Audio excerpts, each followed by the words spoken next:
পবিত্র কোরআন বলছে সূরা মাইদার ৬৮ নম্বর আয়াতে উল্লেখ আছে যে, হোক পুরুষ চোর অথবা নারী চোর, তাহাদের হস্তচ্ছেদন করো, ইহা তাহাদের কৃতকর্মের ফল এবং আল্লাহর পক্ষ হতে আদর্শ দণ্ড। কেউ কেউ হয়তো বলবেন হাত কেটে ফেলবেন। এই একবিংশ শতাব্দীর আধুনিক যুগে ইসলাম আসলে একটা বর্বর ধর্ম, এটা একটা নিষ্ঠুর আইন।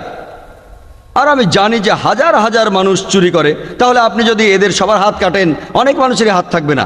কিন্তু আইনটা এত কঠিন যে যখনই এটা প্রয়োগ করবেন আর যদি কেউ জানতে পারে যে চুরি করলে তার হাত কাটা যাবে, তখনই তার মাথা থেকে চুরি করার চিন্তাটা উড়ে যাবে। আপনি কি জানেন যে আমেরিকা, যেটা এখন পৃথিবীর সবচেয়ে উন্নত দেশ, দুর্ভাগ্যজনকভাবে এই দেশেই অপরাধের মাত্রা অনেক বেশি, সবচেয়ে বেশি চুরি ডাকাতি হয়। আমি এখন একটা প্রশ্ন করি, যদি আমেরিকায় ইসলামিক শরিয়া প্রয়োগ করা হয় যে প্রত্যেক ধনী লোকই জাকাত দেবে, তার অতিরিক্ত সম্পদের ২.৫% দান করবে, আর তারপরে যদি কোনো পুরুষ বা মহিলা চুরি করে তাহলে তার হাত কাটা হবে, আমি এখন প্রশ্ন করছি আমেরিকায় যে পরিমাণ চুরি আর ডাকাতি হচ্ছে সেটা কি বেড়ে যাবে? সেটা কি একই রকম থাকবে নাকি কমে যাবে? সেটা কমে যাবে। এটাই কার্যকর আইন। ইসলাম শরিয়া প্রয়োগ করলে ফলাফলটা পাবেন।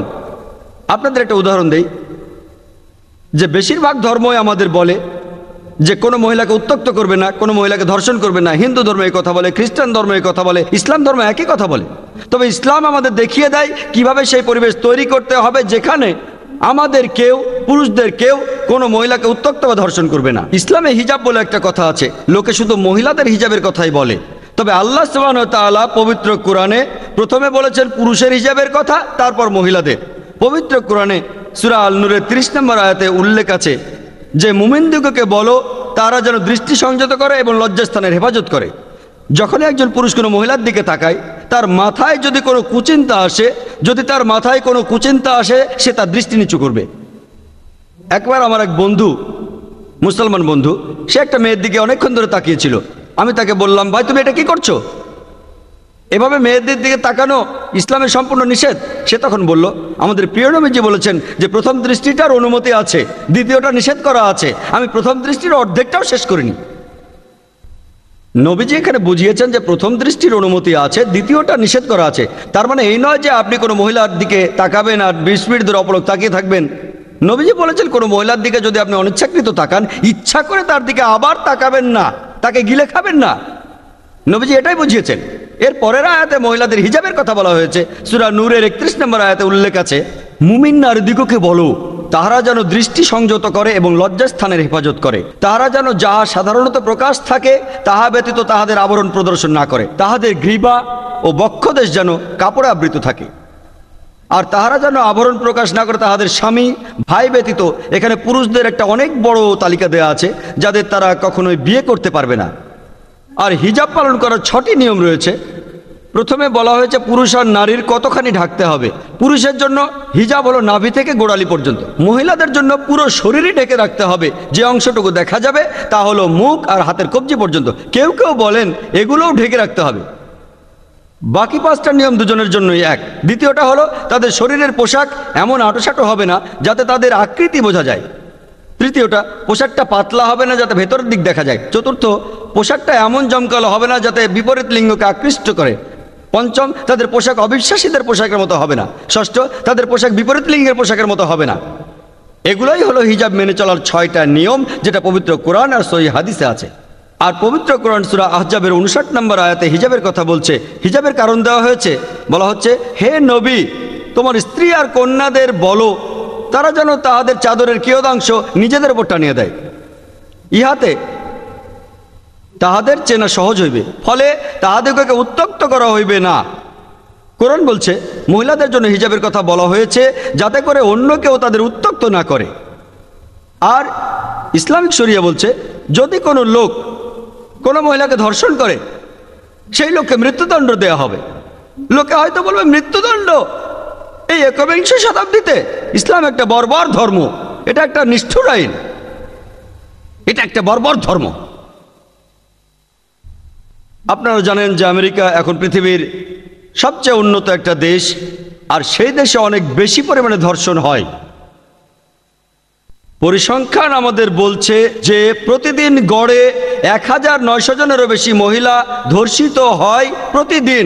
প্রতি 1 মিনিট 18 সেকেন্ডে একজন মহিলা ধর্ষিত হয়।